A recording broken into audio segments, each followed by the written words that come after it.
You're listening to MEGIDDO Radio. MEGIDDO Radio is a radio ministry of MEGIDDO Media. For more, visit our website at megiddoradio.com. That's megiddoradio.com.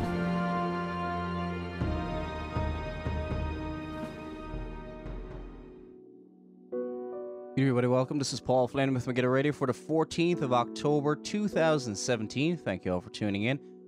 Apologies, I've missed maybe the last two scheduled programs. Last one was on UKIP and Nigel Farage and all that kind of stuff. Now we'll be kind of back to our more normal programming. I do want to do, my aim with this program has been to do a range of different topics and things like that. But I especially want to focus on anything that has massive implications for the health of the church, especially the topic we're going to be doing today, justification by faith alone. I want to, especially with the year that's in it, the 500th anniversary of the Protestant Reformation, or at least that spark that ignited so much discussion across Europe with Martin Luther and the 95 Theses, nailed to the church door in Wittenberg. I suppose the most, for younger people, there was a kind of like a discussion board, and somebody putting something on Twitter. Now it's obviously more common for things to go viral, but that was, you talk about 15, 17, a time when they thought, now the theses were talking about indulgences and abuses in the church and all that, but the amazing fruit that came out of it, and the writings of Luther, the writings of Calvin, and many of the reformers, the doctrine of justification by faith alone. There was no differences. There might have been slight variations in how certain aspects were described, but there's one doctrine of justification. There's only one way to properly describe it. So, but anyway, we missed the last two programs. I hope to do a Monday night program. I'm going to try and get into a topic really quickly, but just to explain what's happening. Because I know some people donate to the ministry and pray for the ministry. I especially try to keep you guys in the loop because I know people are very good about it. Nobody gets in my case about it or anything like that, but it's just the kind of case of I want to tell you guys what's happening because I don't want to be just kind of, I'm not doing a show because I don't feel like it. At work, things have kind of changed. Things have gotten a bit more difficult than they were. We'll leave it at that. And pray for my day job situation that will go well. And various things have happened. Even outside of work, just the trains have started to become a bit of a disaster recently. I mean, just to give you, the last 2 weeks has been 2 medical emergencies on different trains. On one morning, I never followed up in the story, but I think a guy killed himself in front of one of the trains in front of what I was traveling on. So, didn't get to go to work that day. So various things happen like that. I've had to start getting an earlier train, which I travel, just let you know, I travel 2 hours to work, 2 hours from work. I teach 4 hours a day English as a foreign language. Probably ask, why do I travel so far? Because I can't get any work where I live. It's, anybody knows, Dublin. I live outside of Dublin in Ireland. And so that's the kind of situation. And it's kind of become a bit of a disaster on the Mondays. The Saturdays become a little bit busier. My wife teaches piano. That's getting a bit busier and stuff like that. So pray that things will iron themselves out. That my dream is to do twice a week, week in, week out. But I doing a day job and all that, I don't think I'll probably ever be possible because there's always going to be things that pop up unexpectedly. And but I will try, by the grace of God, to put out as many shows as possible. Quality shows. I don't want to kind of put out shows. There has been times, right, where physically I've been able to do a show, I could say, but there's just nothing there.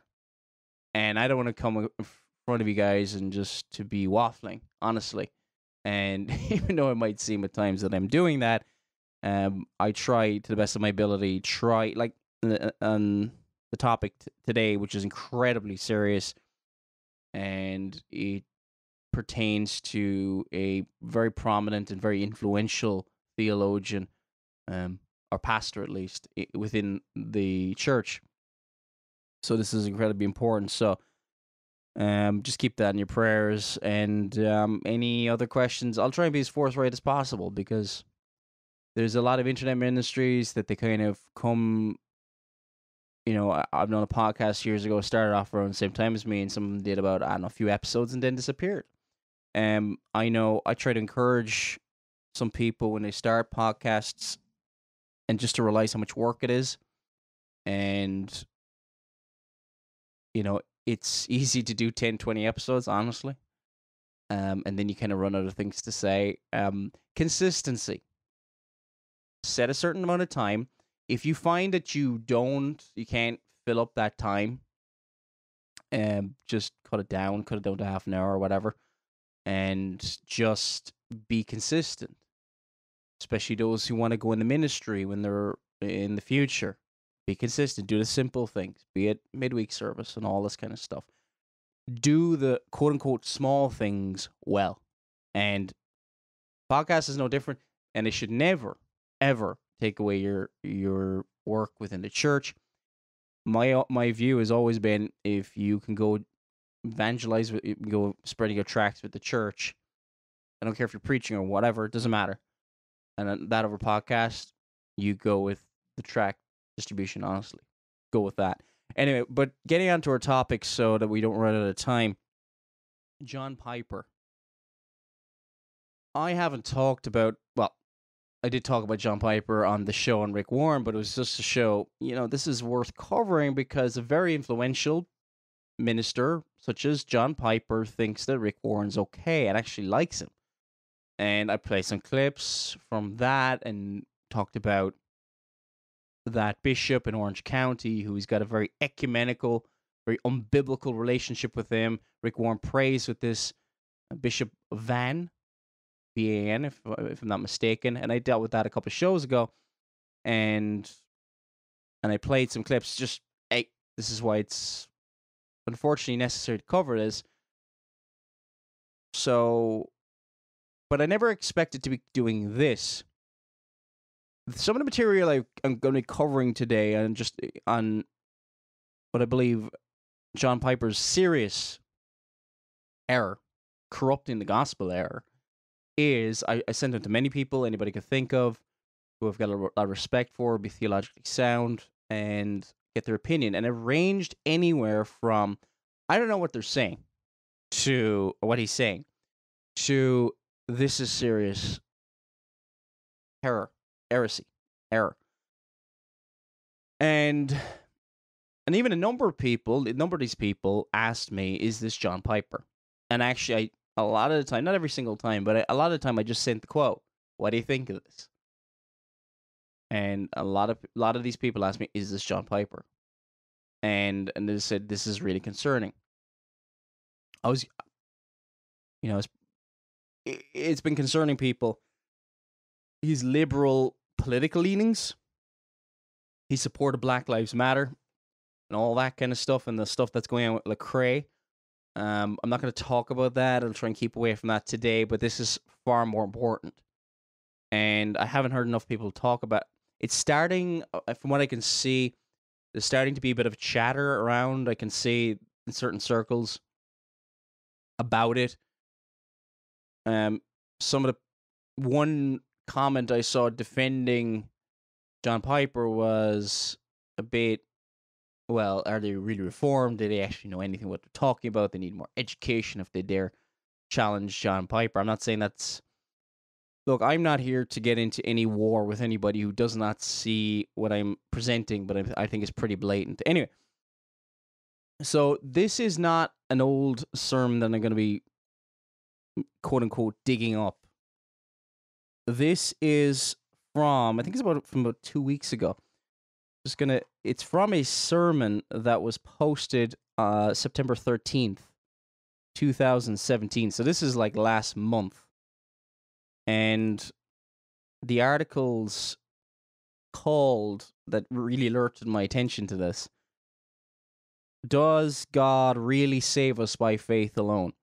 Now, it was brought to my attention by a guy I've emailed back and forth different times, and he put up that this is federal vision. Now, I don't think it's federal vision, but it's akin, close to federal vision. And I think because he's not quite got the Presbyterian vibe about it and all that, well, pseudo-Presbyterian vibe about it. So this is very recent. This is not something, this is preached, and then the article version of it was, does God really save us by faith alone? So he deals with that, and I saw a couple of people talking about it. My initial response when I saw this, and I used to talk, I did about 3 or 4 shows on John Piper back in like 2011, 2012. I haven't felt the need to talk about him anymore. I was tempted a few times with the whole Black Lives Matter support from a couple of years ago. I hope to deal with that on Monday, but it may not be possible.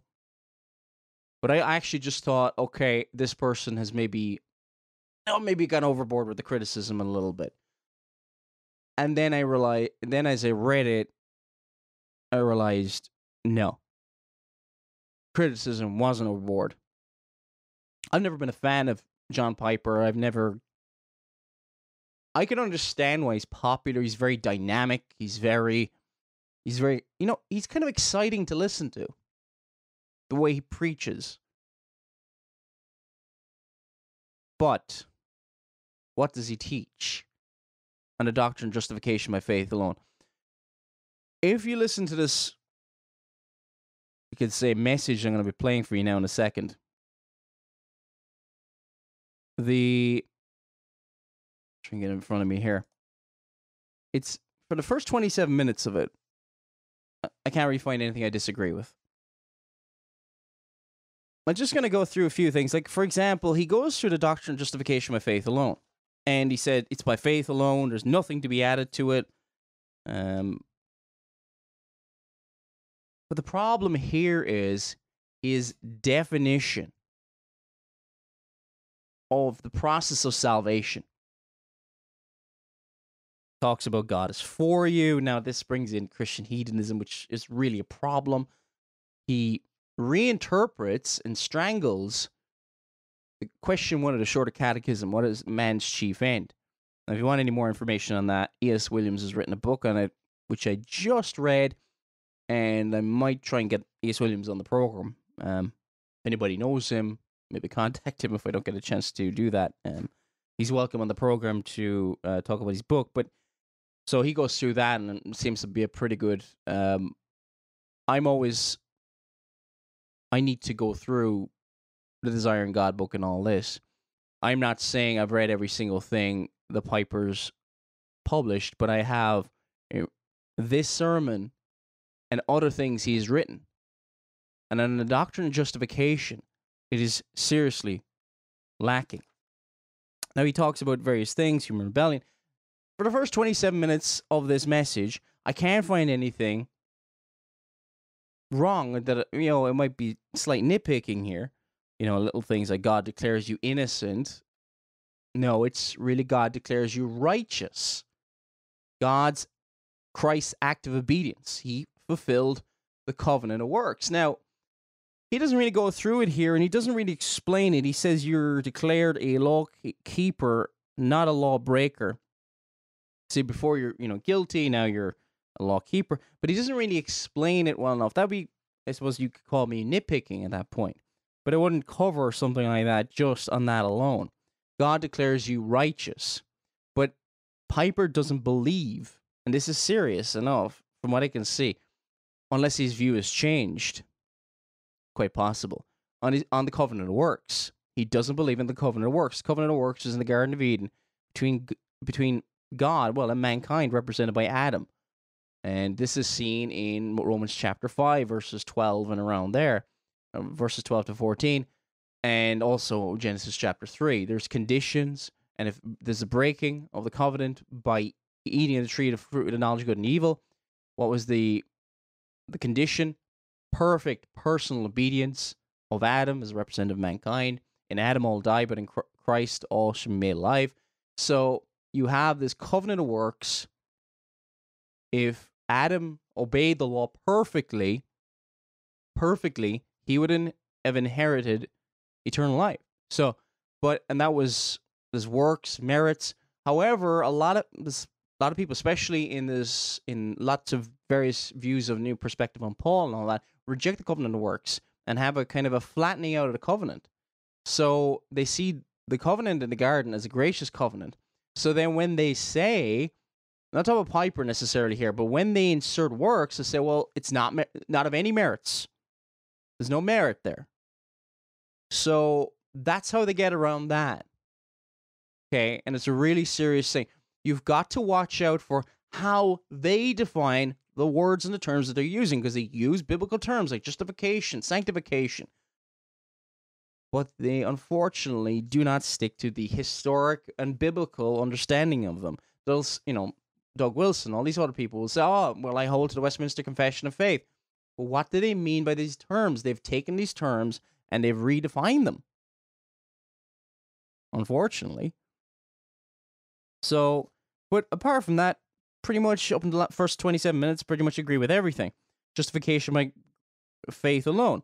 It is by faith alone. Nothing added at all.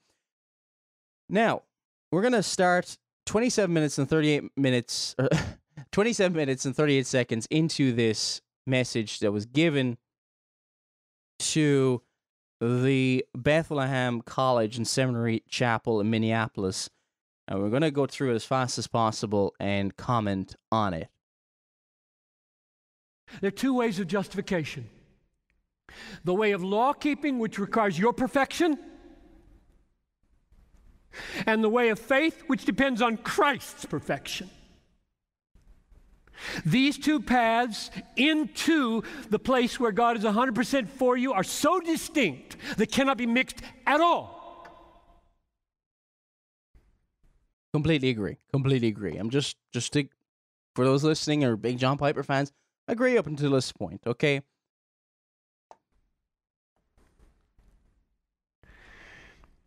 If you are trusting Christ for a righteous standing where God is 100% for you, you cannot mix one quiver of effort to establish your own righteousness.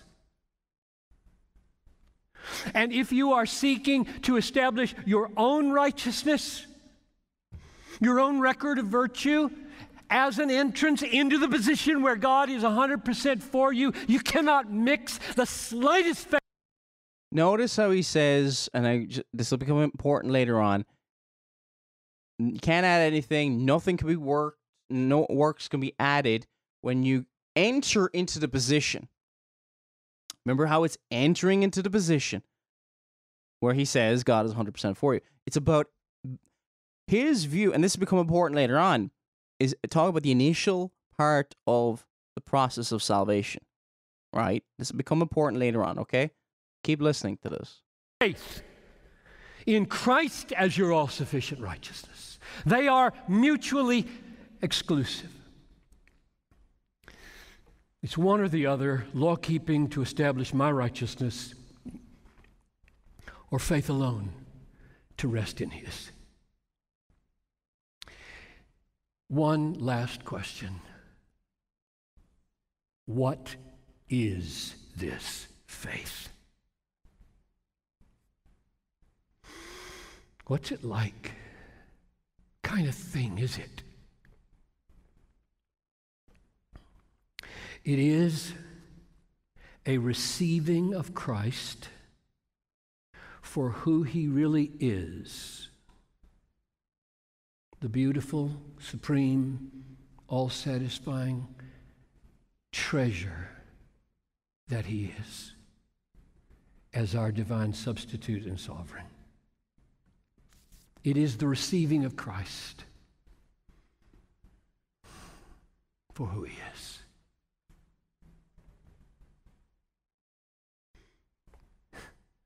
Not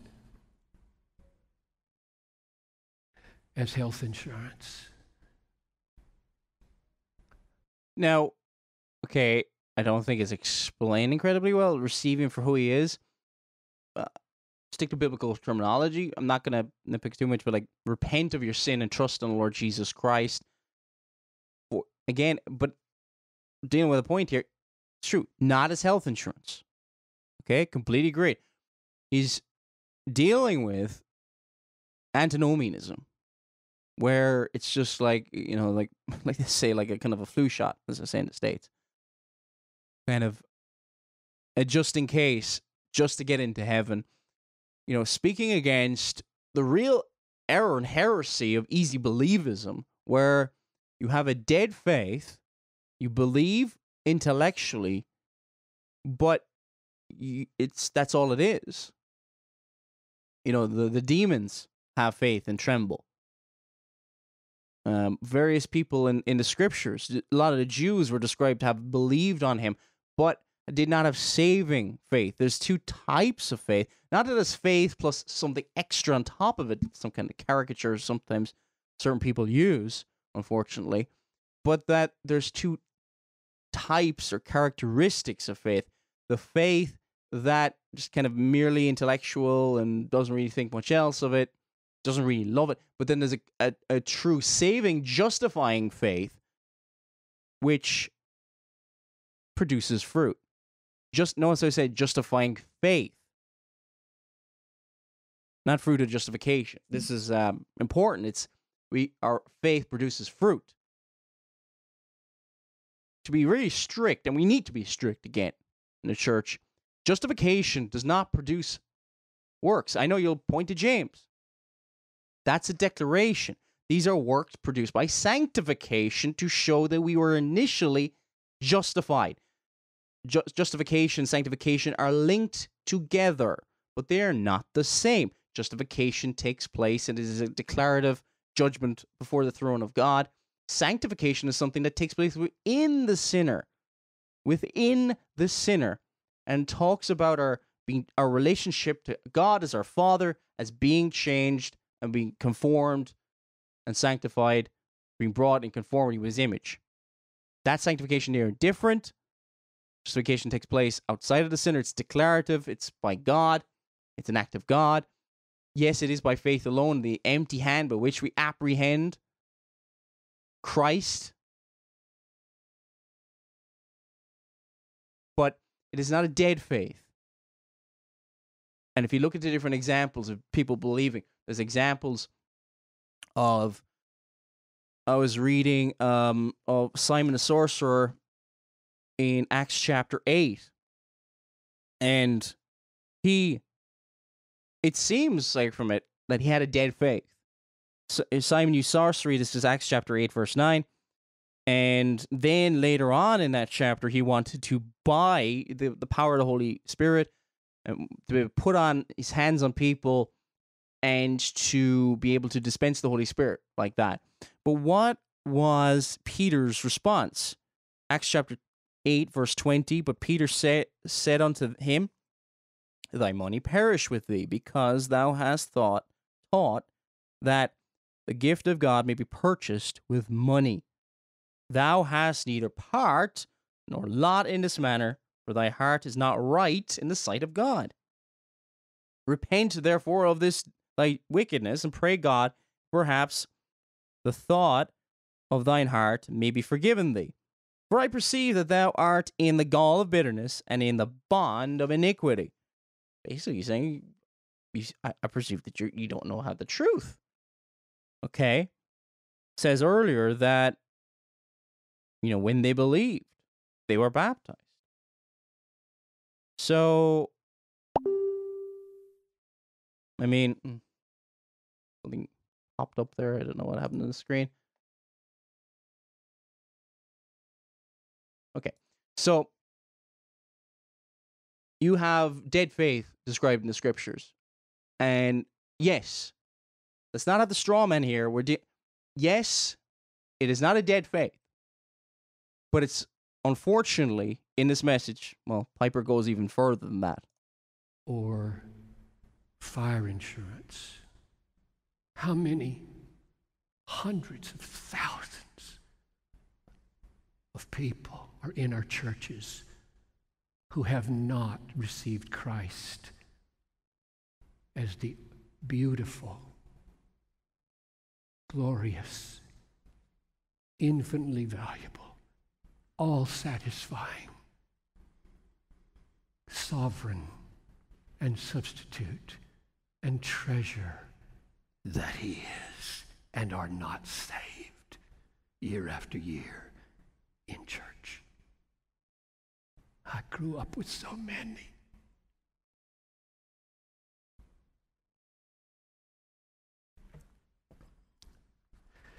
This is why faith inevitably transforms the heart and life. James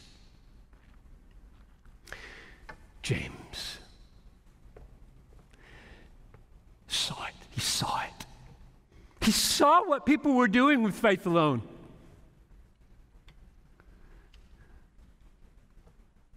They were turning it into a doctrine that claimed you could be justified by a faith that had no good works whatsoever, didn't produce any transformation in your life. What would he say today?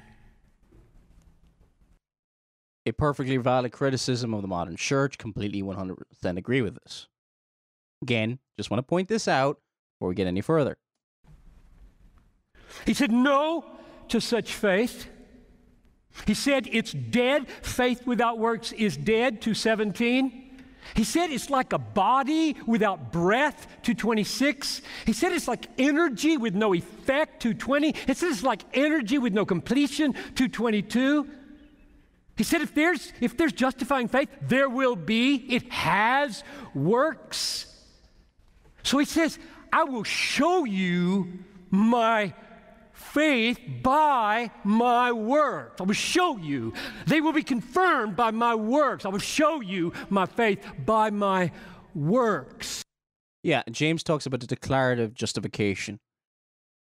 This does not in any way support the Roman Catholic claim that it is a means by which we attain, or one of the means by which we attain justification, or in the way we maintain justification. Although, I'm going to go, Lord willing, I'll get a chance to go to Trent later on. It's not as simple as that.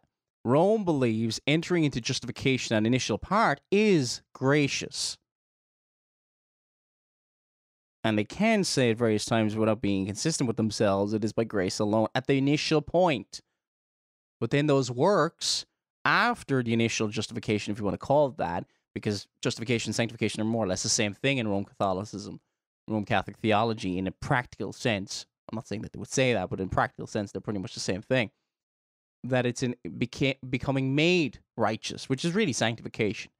So, but it is those works done after conversion in Roman Catholicism, baptism and things like that, that those works after that point merit salvation. It's important that we realize that the great error of the Roman Catholic Church 500 years ago. Now, a lot of the Roman Catholic Church back then was probably very Pelagian and all that, and then they kind of, when the Council of Trent came around, well, you know what, we can't go completely against the teaching of Augustine because that would be too obvious. We need to, go with some kind of a middle ground, kind of a semi-Pelagianism.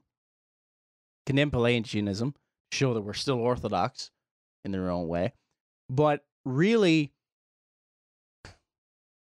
end up with a kind of a mixture. But they still try to, incorporate it in Ephesians chapter 2, verses 8 to 10, things like that. But we'll get into that later. But up until this point, I agree with what he's saying.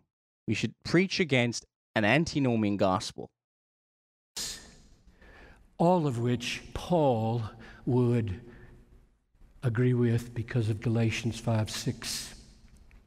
In Christ Jesus, neither circumcision or uncircumcision counts for anything, but only faith working through love. The kind of faith that works through love is the only kind of faith that justifies. No love, faith is dead. Dead faith doesn't justify. The only kind of faith that counts for justification is the kind that produces love. that bears the fruit of love. The faith which alone justifies is never alone. Up until this point, completely agree.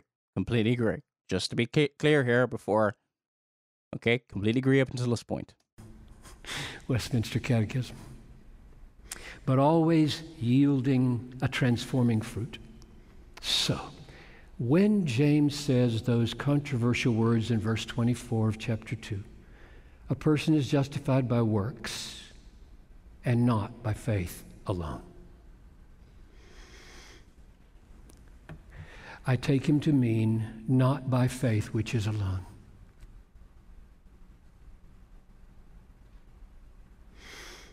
But shows itself by works. Paul calls this effect. Really listen here. So up until this point, I agree. But this is why I'm doing this program. Or fruit, or evidence of faith, a work of faith. 1 Thessalonians. I'm going to play this again because this is really important. But shows itself by works. Paul calls this effect, or fruit, or evidence of faith, a work of faith. 1 Thessalonians 1:3, 2 Thessalonians 1:11. He calls it the obedience of faith. Romans 1:5, 16:26. These works of faith and these fruit of faith, or fruit of the Spirit that come by faith, are necessary for final salvation. No holiness, no heaven. Here's where the problem comes in. Now, you're going to get a debate now on what does he mean by necessary. There can be a sloppiness here. If you're going to say this, you need to be very, very careful. When you're saying that works are necessary for the final salvation, that sounds horrible, okay, on the face of it. Okay, you might say, oh, well, he's not theologically sound if he doesn't know that. It sounds horrible by itself. So you straight away have to say it's necessarily present as a fruit or evidence. That's it. Once you're justified, that's it. That's how you stand. He talks about a final salvation. He doesn't use the word second justification. This is where we're getting into the meat of the whole thing. Sorry it's taken so long in this program. But it's necessary for final salvation. Now he says more in the no holiness, no heaven. That verse is talking about sanctification. Yeah, there's, let's go to it actually. Hebrews chapter 12, verse 14. I know this show is probably going to be quite a long one, but it's very, very important.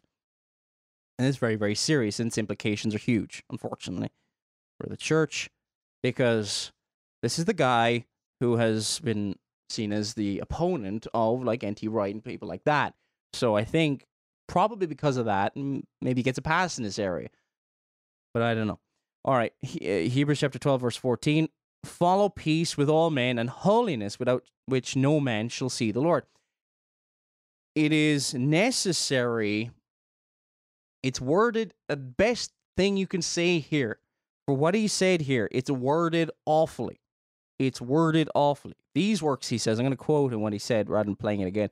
These works of faith and this obedience of faith, these fruits of the Spirit that come by faith, are necessary for a final salvation.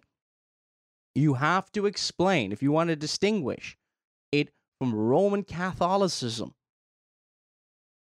you have to then say how they're necessary.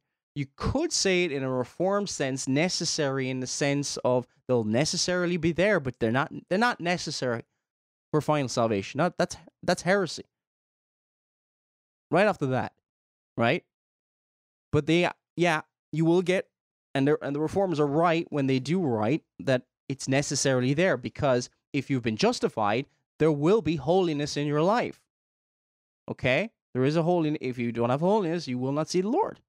Okay? But that is because of some salvation, a declarative, you're being declared just, that's already happened. Okay? So, like sanctification. So, for example, I'll just give you like John Brown of Haddington. Talks about the necessity, sanctification. Sanctification, he says, is not necessary in order to found our right of access to Christ as our Savior. I'm not saying that that's what Piper says, but just give you an idea what he says. But it is absolutely necessary as part of a begun salvation. Now, okay, at this point you might say, well, he's worded it badly. Maybe he means that. Okay, again, I'm trying to be as gracious as possible here, but so it's absolutely necessary as part, because justification and sanctification are linked. It's badly said. You might say, oh, you're not playing any further of it. Well, I will play it, but I'm going to play it all the way through as much as possible. But he doesn't clarify it. He just says works are now necessary for the final salvation. The initial part, you could have like 3 sections of salvation according to John Piper. Justification in the initial part, by faith alone. Sanctification is obviously produces works, and those works are necessary for a final salvation. It sounds horrible, okay? You're talking about teaching to people who haven't read. Thousands of reformers from the 17th century might have talked about this, but even the reformers would never just like throwing it out there. They would explain in great detail that it's necessarily there, but not necessary for a final salvation. It is mixing. It's quite clear that he's mixing in works with justification here. Okay, now, does he clarify it? Keep playing. Which means if you were following last week's report of the big survey that was done by more evangelicals than any other survey, and they're not Protestant anymore, was a totally confused survey. Because the question they asked was, how do you get into heaven? You don't get into heaven by faith alone. Wow. So now it's different. You don't get into heaven by faith alone. So you could say maybe the initial part, maybe it's a badly worded, he's saying it's necessarily there. But now, no. He's doubling down. You don't get into heaven by faith alone. So evidently, it must be deduced that the final salvation is different, that justification can change potentially and is fallible from the initial justification. He's just not using the term second justification. You get justified by faith alone. You get into a position where God is 100% for you by faith alone. And in order to get into heaven, that faith must bear the fruit of love. Pursue the holiness without which you will not see the Lord. Put to death the deeds of the body, and you will live. It's the surveyors who are confused. Those verses are all about sanctification as an evidence, or you can say necessary fruit that will be there if you're truly born again, you're truly justified in a declarative sense, declaring that you are justified. Okay? And you have to be very, very careful and clear when you're explaining that to people. If people want to say, well, it's badly worded, that will not do. Okay? It won't do. A person of that much experience, having read and wrote as much as he has, he should know the confusion. One of the criticisms he gave of N.T. Wright, and rightly so, was how confusing it was. But I digress. Now, so yeah, it will essentially be there. You see, me disagreeing with John Piper here is not me saying I'm antinomian. And I've seen comments like that from one or two bloggers. I haven't done a lot of research on it. And I only stumbled upon some of the kind of, you could say, I don't know how much of a controversy it is in one or two circles. I don't know how much. People can send on anything they can find. People talking about this. MEGIDDOfilms@gmail.com. I'm just going to play to the end of the sermon anyway, and he doubles down. He says, you do not get into heaven by faith alone. You don't get into heaven. You're not saved. Final salvation. You're not saved by faith alone. That's all you can take away from what he just said. Used. Come on now. Bethlehem College and Seminary. Don't be sloppy. We should not speak of getting into heaven at the last day, through the last judgment, when all of our lives are assessed for whether there's been any transformation confirming the reality of the faith which alone justifies. We should not say, you can live like the devil and get to heaven. Now this is... okay. If you, say that you get into heaven by faith alone, this is not saying we can live like the devil. If you've been justified, the work you will necessarily, okay, without a shadow of a doubt, find where the quote is. I was going to quote here at this point. Without a shadow of a doubt, produce good works. Why? Let's look at what Herman Whittier said. Now, because I briefly read a blog I was sent a couple of hours ago, quoting a bunch of reformers, and strange-looking quotes, if I'm being honest. But so I dug up any reformers I could find on the doctrine of justification. And this is what Herman Whittier said in The Economy of the Covenants Between God and Man, Volume 1. And on the chapter in justification, can't remember, it's in Book 3, Chapter 8, and it is in section, 67, okay? Meanwhile, in this respect, there will be room for mentioning good works, for they shall be produced, first, as proofs of faith, of the union of believers with Christ, of their adoption, and all of that holiness without which none can see the Lord. Notice this, proofs, and of the fellowship with God and the brotherhood of Christ, okay? Proofs, number one. Number two, secondly, he says, Herman Whittier, as signs of that sacred hunger and thirst, which they desire happiness, and all of that strenuous endeavor by which, not regarding the advantages of this life, and I'm going to skip on a little bit, talking about, basically the signs that you've been born again, proofs of faith, signs of that sacred hunger and thirst, and the third point that he make is down here, as effects of divine grace. It necessarily follows, okay? Now, yes, the reformers did talk about the elect, a judgment according to works on the last day. But what do they mean by that? Let's look at what Herman Whittier said in another paragraph. This is in paragraph LX11, which is 63. Not very good to remember Roman numerals, but it's here anyway. The fifth and last article of that last day, which is therefore called the Day of Judgment, Matthew 12:36, when the elect shall be publicly justified. He's talking about the declarative sense.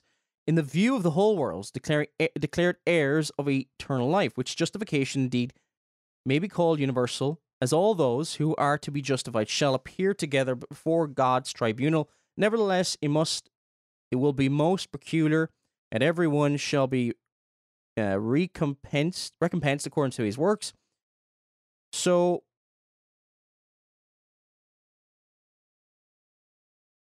it's, just to explain a little bit further, he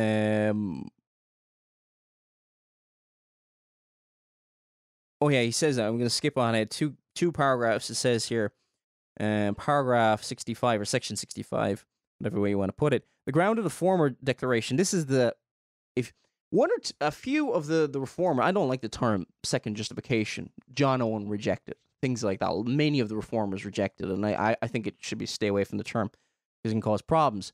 But a few of them did. Okay, so just because you use the term second justification doesn't mean you're automatically a heretic or you agree with federal vision or anything like that. But as long as you're very, very clear that this quote-unquote second justification, if you want to call it that, is declarative. don't like the term, but I digress. It's there. But the ground of the former declaration, this is Whitsius, is inherent righteousness, graciously communicated by the Spirit of sanctification. Again, it's declarative. And he's being incredibly clear about this. So, and good works proceeding thereof. For on no other account can any person be declared pious and holy, but because he's endowed with habitual holiness and gives himself. For on no other account can any person be declared.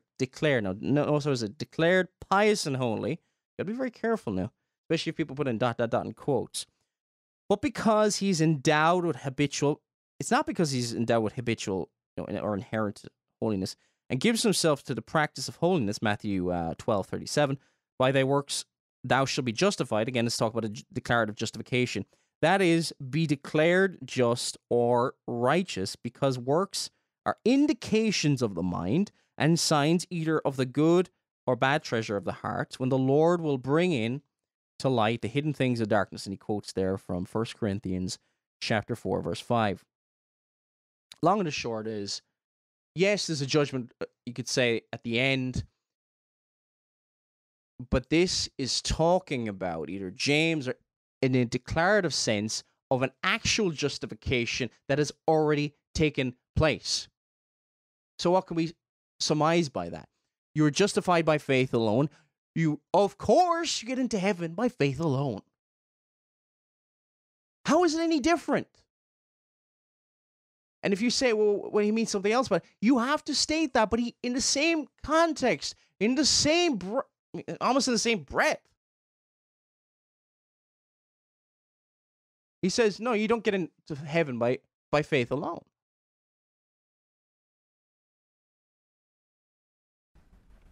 You can't.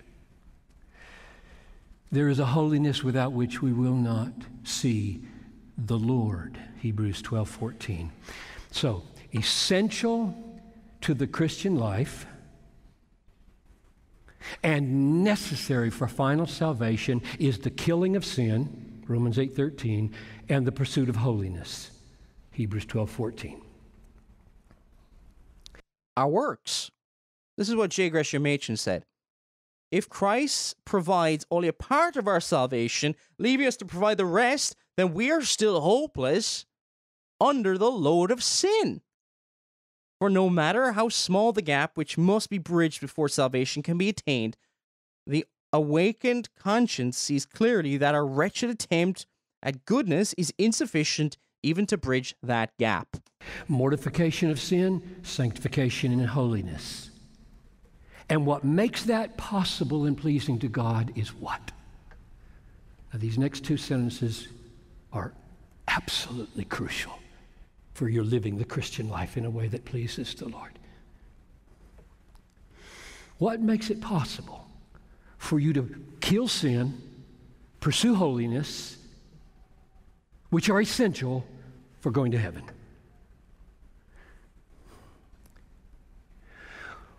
We put sin to death and we pursue holiness from a justified position where God is 100% for us already by faith alone. We're going to heaven. Got to play that one more time because this is very important. We put sin to death and we pursue holiness from a justified position where God is 100% for us already. So he's saying, yeah, the initial part is by faith alone. You get in, and then you, by faith and good works, by your faithfulness, attain final salvation. That's what he's teaching here. Good works are necessary for salvation.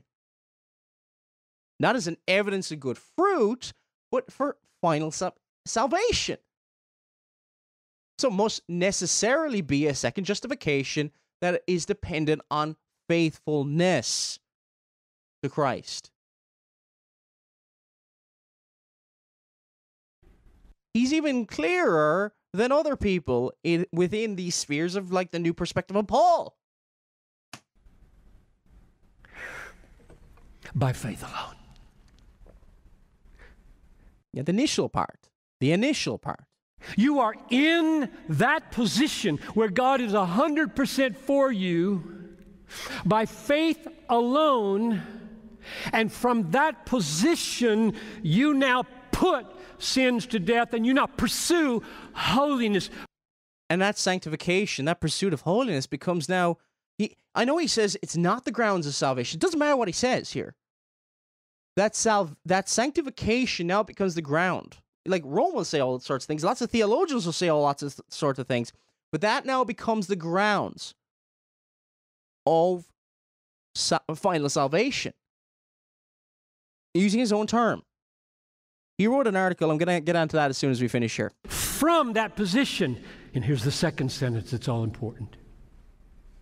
Because if we try to put sin to death and pursue holiness from a position where we're not fully accepted, not fully forgiven, not fully righteous in Christ, where God is not 100% for us, but maybe only 95% for us, then we will be putting sin to death.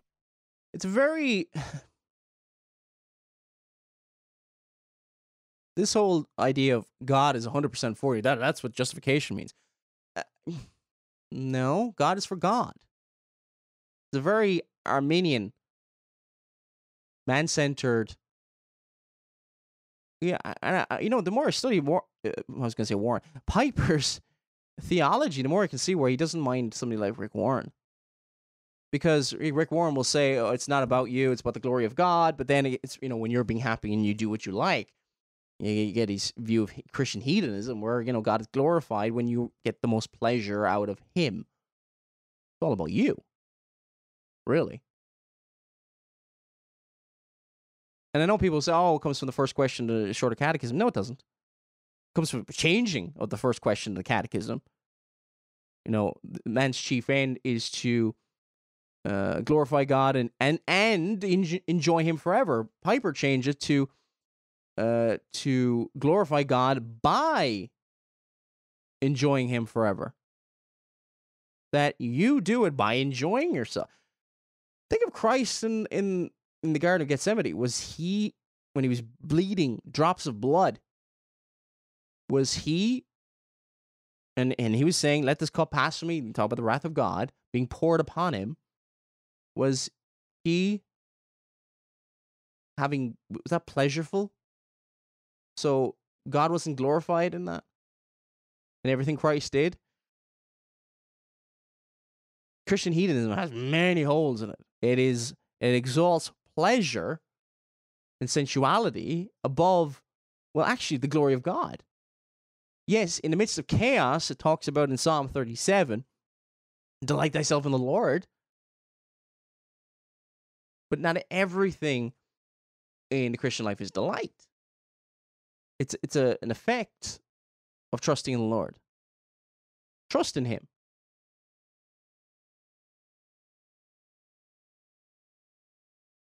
And pursuing holiness as a means of getting in there. That is the Galatian heresy. And just going to play it again, just so we don't misrepresent him. Pursue holiness from a position where we're not fully accepted, not fully forgiven, not fully righteous in Christ, where God is not 100% for us, but maybe only 95% for us, then we will be putting sin to death and pursuing holiness as a means of getting in there. That is the Galatian heresy. Well, if you begin from a position of grace alone and then you drift off into works plus grace, you've abandoned. That's doesn't exactly sound like the Galatian heresy that's in the scriptures, but we don't have time to get into it here. Therefore, we are justified. We are put in a position where God is 100% for us by faith alone. So we're put in a position, justification, according to John Piper, is you're put in a position in order to achieve the works necessary for salvation. There you go. I'm going to read something to you, and I'm going to ask you, do you know what this is? It says here in this document, historical document, but when the apostle says that man is justified by faith and freely, these words are to be understood in the sense in which the uninterrupted and of the, I'm going to skip so I won't give it away too much, has held and expressed them, namely, unanimity that the church has held and expressed them, namely, that we are therefore said to be justified by faith, because faith is the beginning of human salvation, the foundation and root of all justification, at which it is impossible to please God, and to come to the fellowship of his sons. And we are therefore said to be justified graciously, because none of those things that precede justification, whether faith or works, merit the grace of justification. For if by grace, it is not by works. Otherwise, as the apostle says, grace is no more grace. Now you probably think, if you're agreeing with John Piper, which Reformed theologian said that? This is from the 6th session of the Council of Trent, the Counter-Reformation. The initial part of salvation in the Roman Catholic system, they say, is gracious. Because they try to get around verses that he was just quoted there. They did try to deal with those. Romans 11:6. That the initial part was gracious. The initial part is by faith alone. But not the end. Not the end.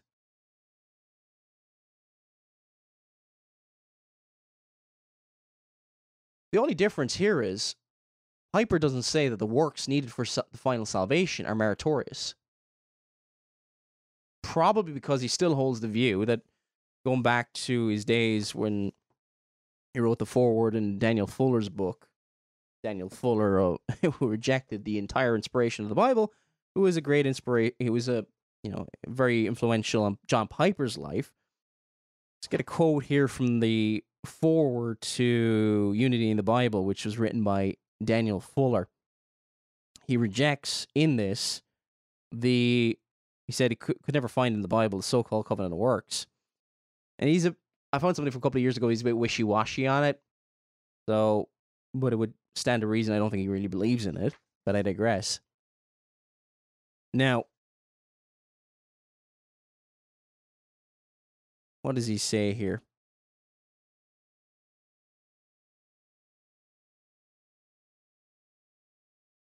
So back then, a long time ago, he was massively, massively influenced by Daniel Fuller. Daniel Fuller did not believe. When you look at much of his theology, sadly, he did not believe that all is Scripture. He believed there's two parts of Scripture. Some was inspired and some wasn't.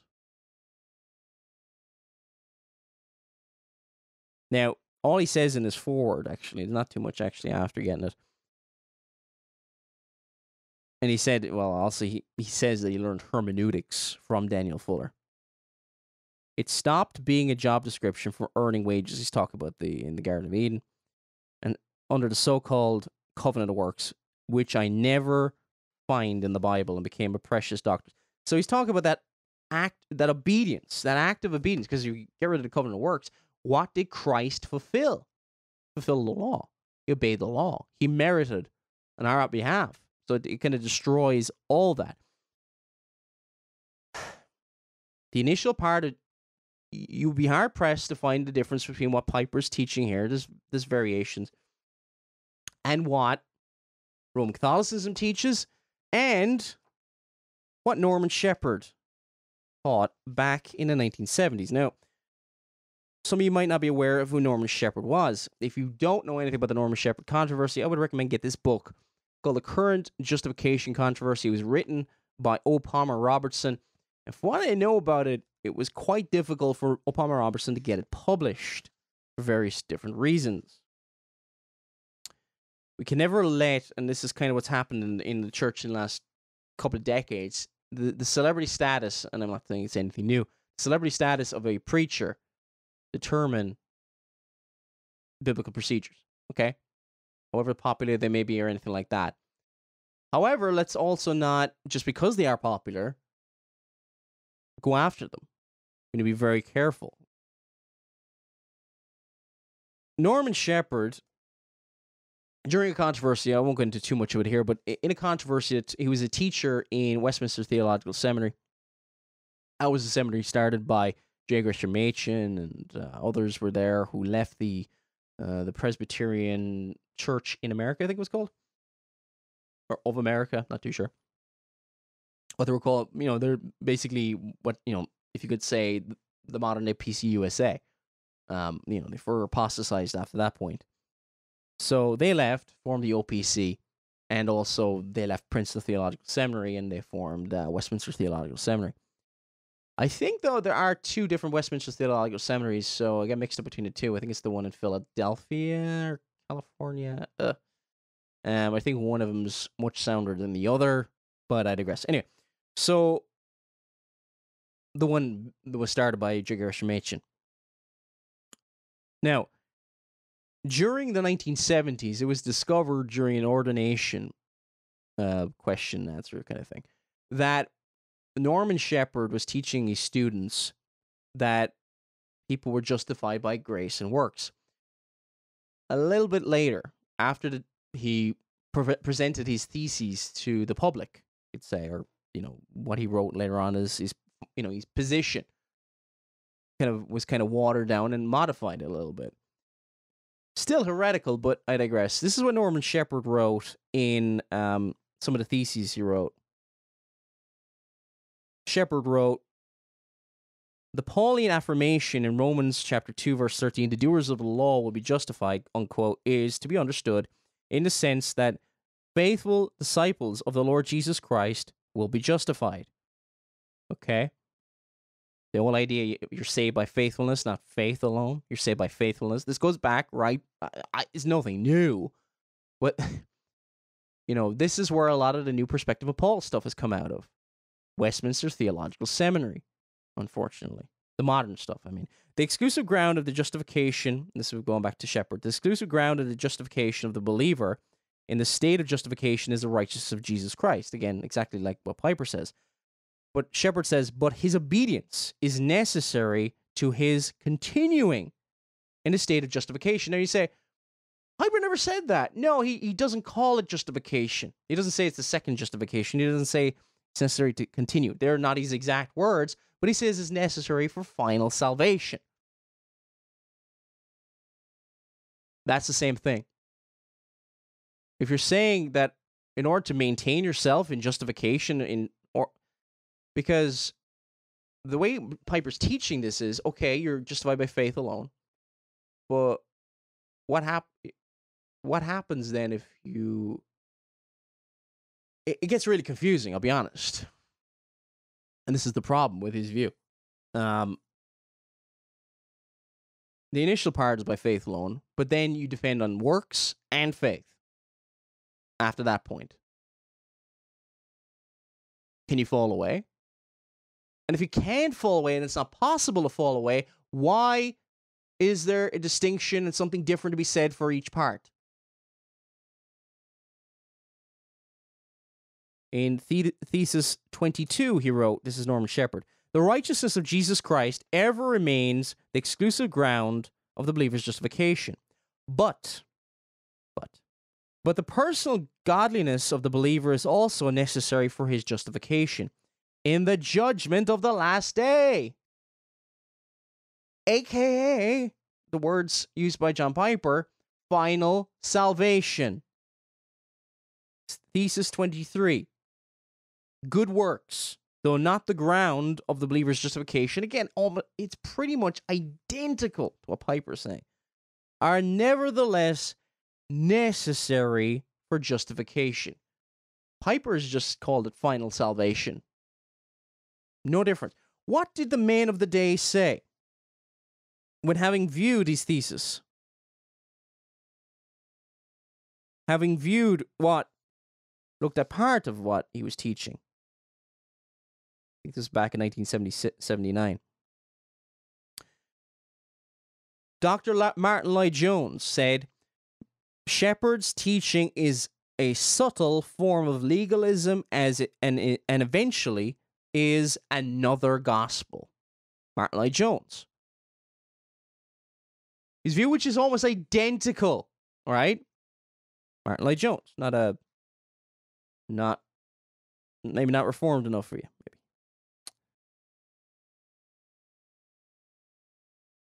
Roger Nickel. Shepard does, especially in the last paper, The Grace of Justification, unquote, deny very forcefully that he gives any place to good works in the ground of justification. But by including our good works in the way to justification, he countenances our approach,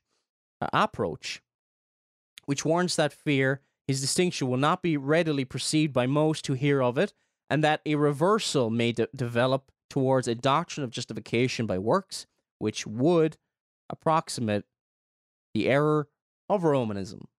William Hendrickson said of Shepard's view, as I see it, we must choose between Shepard's view and that of Paul.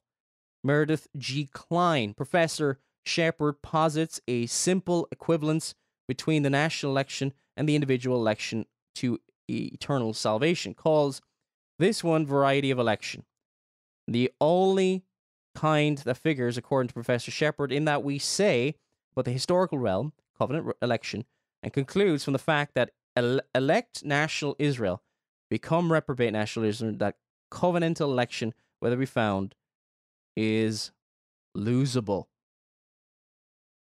And then O. Palmer Robertson wrote that similar evaluations were seen from R.C. Sproul, Morton H. Smith, C. Greg Singer, Charles Donahue, Ian Murray, and Edward L. Kellogg.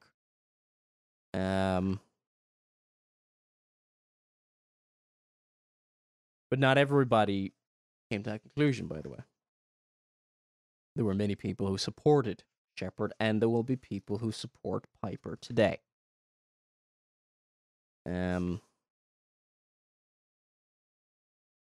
This is not, it's hard to know how far to go, with people who will not just see this. But anyway, I digress. Let's go on and let's look at more from Piper. Unfortunately, it gets worse.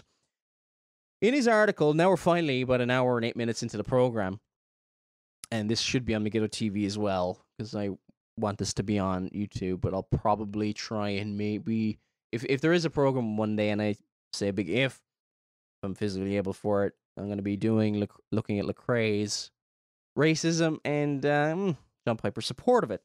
Unfortunately, it's, I don't enjoy this. I'm to be honest,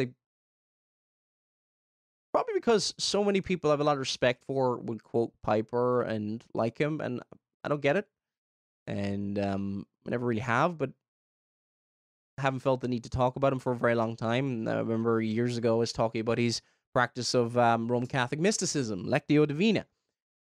And you can look up the old archives. It's about a couple of hundred shows ago. I think back in 2011.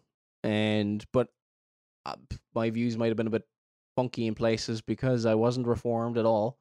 And I was a fundamentalist, and I was a Baptist, independent fundamental Baptist, etc. and so on. Anyway, so he says in the article, which is kind of an adaptation of this sermon, he says, does God really save us by faith alone? Which is a really provocative title, you could say.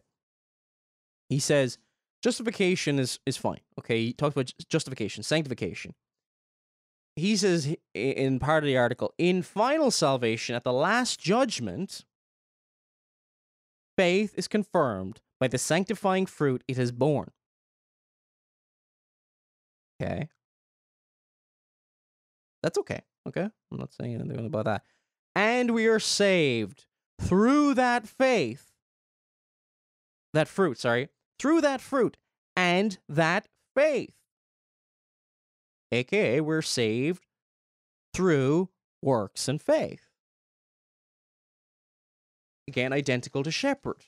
And look at what Martin Lloyd-Jones said. Now, then he goes on to talking against antinomianism, which we agree with. Okay, many of the critics of Piper that I can see agree with that. Justifying faith that has works, yes. But there's justification and then there's sanctification. Justifying faith has works. It says in the Westminster Confession of Faith, good works are only such as God hath commanded in his holy word. This is chapter 16 of the Westminster Confession of Faith. And not as such, without warrant thereof, are devised by men. I'm going to read paragraph 2. That's not the part I meant to read. These good works, done in obedience to God's commandments, are the fruits and evidence of true and lively faith.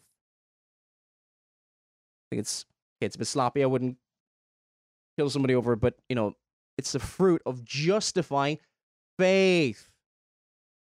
Justification doesn't produce works. Sanctification produces works. I can get into distinctions and all this kind of stuff, but justification does not produce works. It is something that God declares based on the merits of Christ and his imputed righteousness to our account. Sanctification produces works. There's an initial sanctification where we're set apart, born again, regenerated, and then we continue and we produce good works by the Holy Spirit working in our hearts. That's an infused grace. That's sanctification and cannot be mixed up with justification, ever. They are linked together, but they are different. In this article, he repeats his error. He says, Paul calls this effect or fruit or evidence of faith that the work of faith. He quotes 1 Thessalonians 1:3, and I won't go through all the Bible verses just for the sake of time. And the obedience of faith. These works of faith and this obedience of faith, these fruits of the Spirit that come by faith, are necessary for our final salvation. No holiness, no heaven. So we should not speak of getting to heaven by faith alone. In the same way, we are justified by faith alone.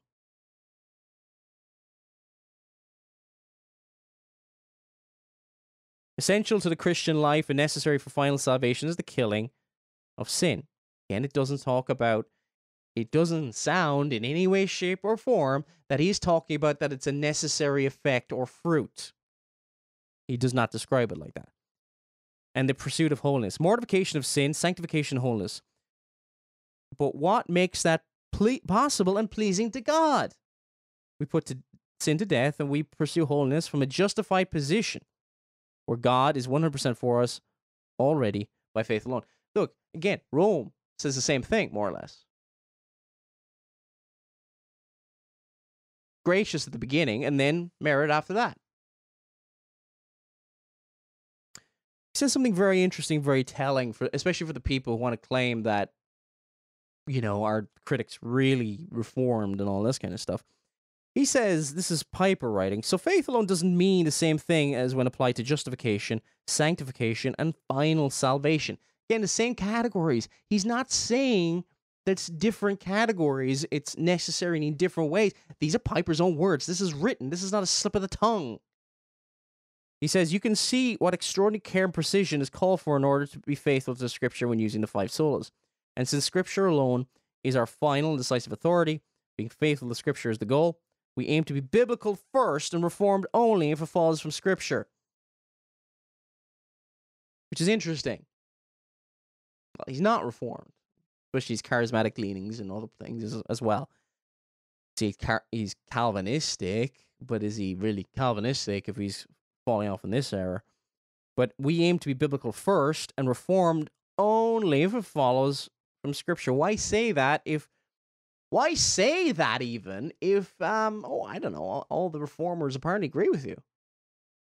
No, you would say, no, all the Reformed Church agreed, and here's a lot of quotations, which some people from what I just glancing through different articles they're trying to do. Piper's not claiming that. He's saying we got to be biblical first and reformed only if it follows from Scripture. Yeah, well, we don't agree with that, but you don't have to say that unless you're saying, well, this is a departure from Reformed theology. Because the five solas provide wonderful clarity, but the crux of the Reformation and the heart of the gospel, and the clause that the five prepositional phrases modified, justification before God is by grace alone, with no merit, favor, whatever.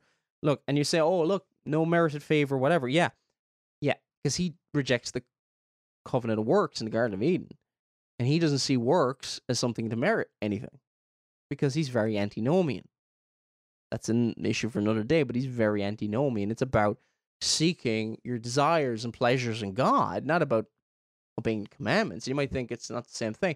Yeah, he's created a commandment of delight in the Lord, but, he doesn't want, just empty duties and all this kind of stuff. It's something being led by feeling, but that's for another day.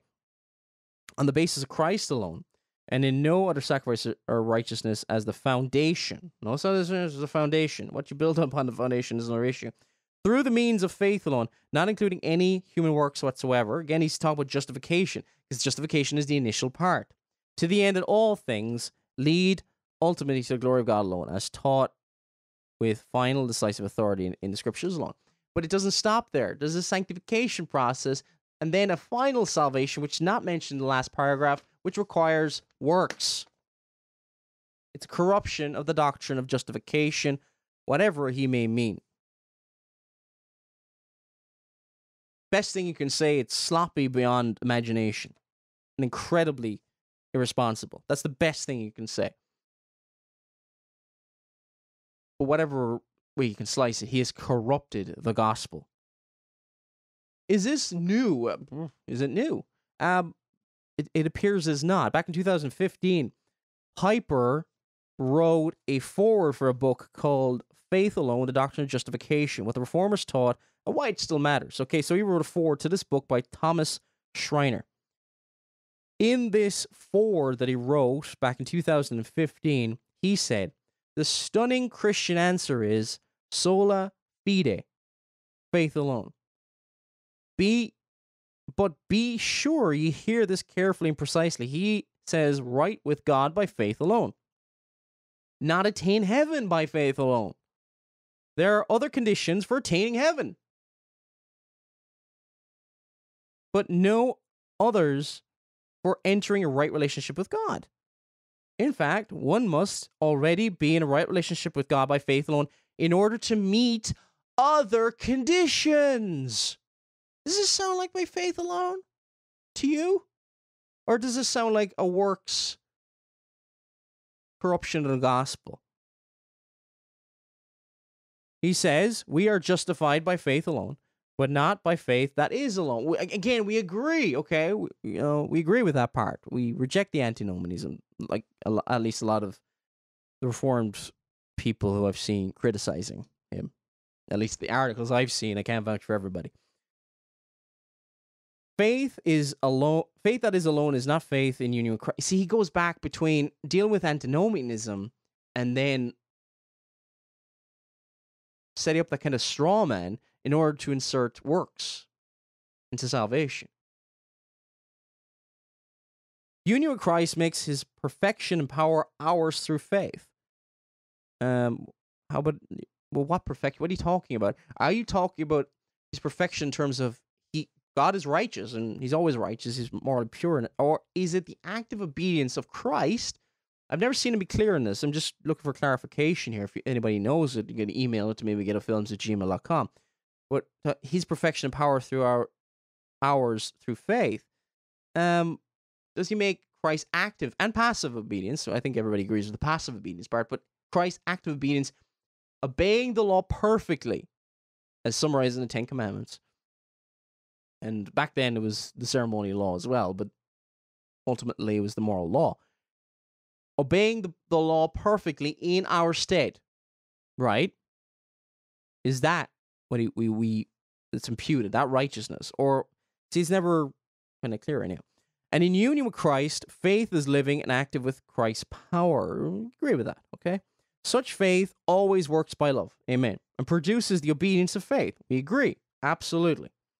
And that obedience, imperfect as it is till the day we die, is not the basis of justification. Again, same thing Norman Shepherd said, right?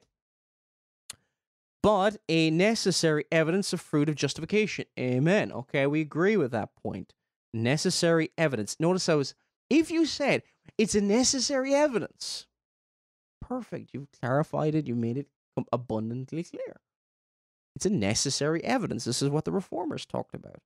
And fruit of justification. Well, not fruit of justification, but a fruit of justifying faith. But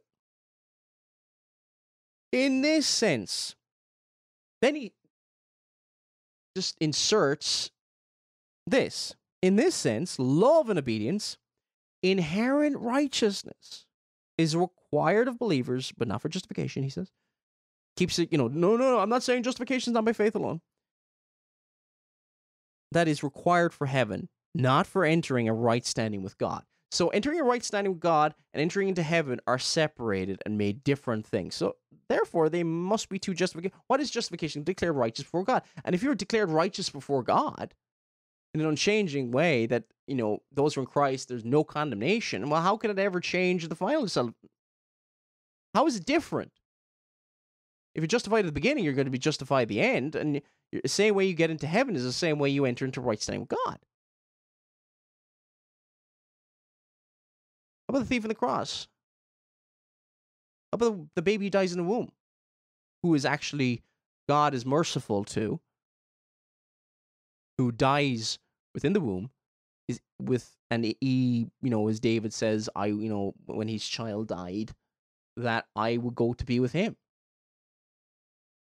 Historical understanding of that is children who die within the covenant before, when they're in the womb or whatever, and they don't have the capacity, that they've been, the Lord is merciful to them and gracious and things like that. There's evidence to support that. Okay? So, the Lord can regenerate and pay for the sins of people before they can make a, like people say, human decision. And it's by grace alone. Okay, they've been born again. John the Baptist was regenerated in the womb. So he says, right, just to trim it down a little bit, love and obedience, inherent righteousness, infused righteousness, like Rome would say, is required for heaven. Wow. An imperfect standard is made the standard for entering into heaven.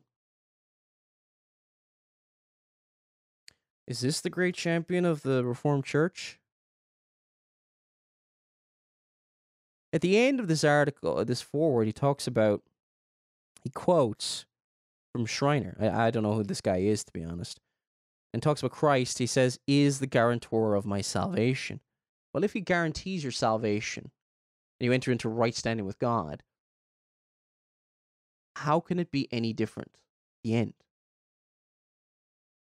Aren't they one and the same? And again, just get rid of the straw man. I know there's some Puritans who said first and second justification. Again, the second one was declarative of the actual one that already taken place.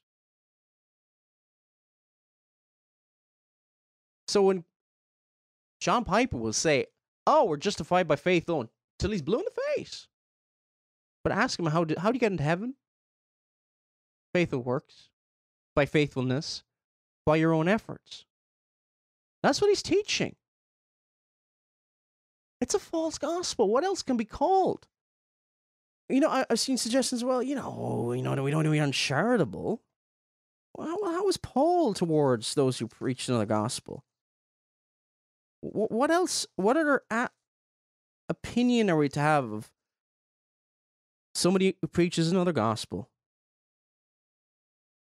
Paul said, but though we are an angel from heaven, even if an angel from heaven, preach any other gospel unto you than that which we have preached unto you, let him be accursed.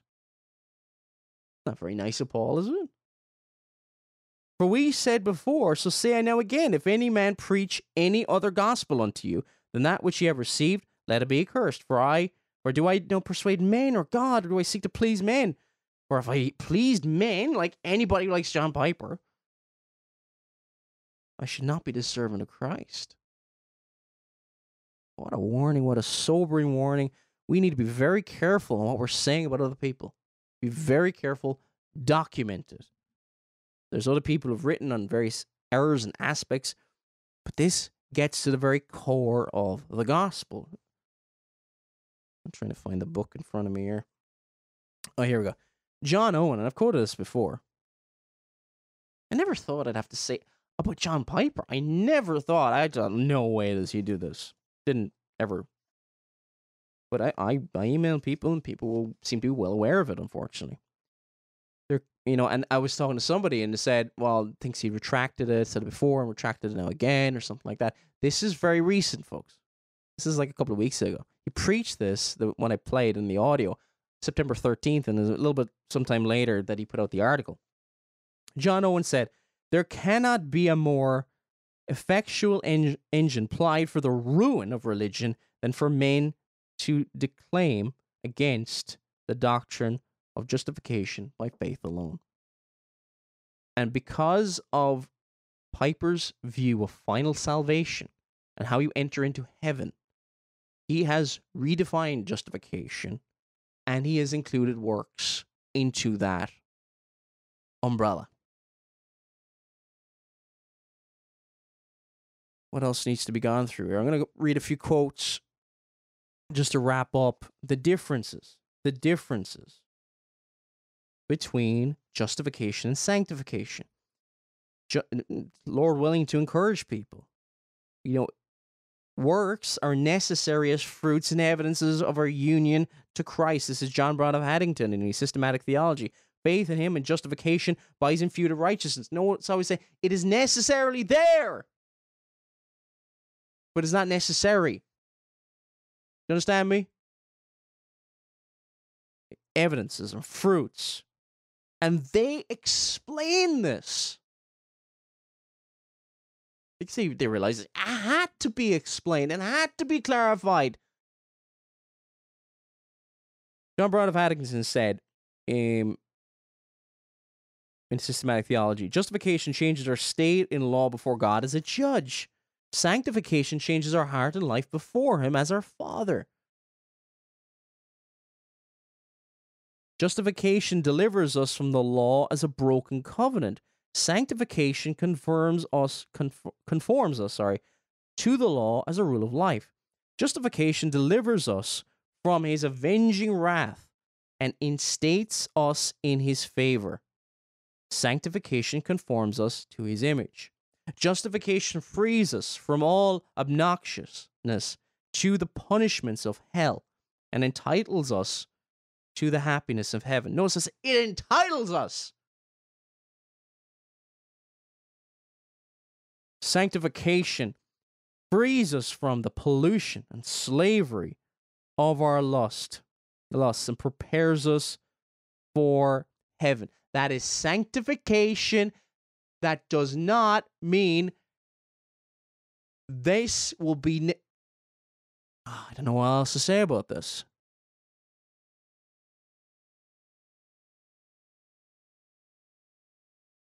Do you know how this stuff is allowed to, say, oh, why is this happening? How many of us can go through the doctrine of justification? How many people read so many silly, trivial books? I mean, if you're starting off, get something like James Buchanan, the doctrine of justification. First half is history, the second half is the doctrine itself, and other people have written, James of Christian history. And if you're a good reader, the Doctrine of Justification by Faith by John Owen, and get to good systematic theologies, Herman Witzius, because we can't explain the doctrine. We can't understand and see the corruptions when they come. Can you talk about sanctification and its relationship to justification? How that is necessarily connected? Can you talk about and share the truth of how someone is declared righteous based on the merits of Christ and his perfect personal obedience? You see, it's this attitude, right? And this vacuum of any interest in doctrines like justification, sanctification. Everything's like, well, we understand the gospel. Give them a couple of classes at the start, baptize them, and then tell them, about eschatology. And I'm not knocking eschatology, but true eschatology, Christ-honoring eschatology from the scriptures, bears itself out from a proper understanding of the gospel. A gospel that glorifies and exalts Christ because it will advance and cover the earth. The glory of the Lord will cover the earth one day in the future as the waters cover the seas. It's been Paul Flynn. May God bless you all.